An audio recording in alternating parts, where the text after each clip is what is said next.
Esa Leponiemi, toimintakyvyn asiantuntija ja Valmiustila Oyn toimitusjohtaja. Ja mä oon Jussi Leponiemi, strateginen kehittäjä ja Valmiustila Oyn strategian johtaja. Jos sun työssä tehdään päätöksiä silloin, kun aika ei ole, vastuu painaa ja virhe ei ole vaihtoehto, niin tää on sulle. Jos sä johdat ihmisiä, toimit kriittisissä tilanteissa tai kannat vastuuta silloin, kun muut katsoo sukuun, niin tää on sulle. Me järjestetään 31.3. Valmius 360 toimintakykypaineen alla seminaari, päivä, jolla se ei ole Suomessa aiemmin ollut. Tämä seminaari on ammattilaisille, joiden on pystyttävä toimimaan myös silloin, kun paine kasvaa.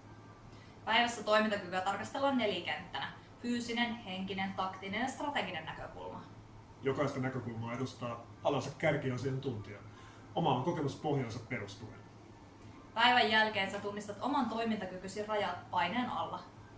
Ja tiedät, miten niitä rajoja siirretään ja mitä se sulta vaatii. Valmius 360 toimintakykypaineen alla järjestetään Helsingissä Musiikkitalolla 31.3. Tervetuloa!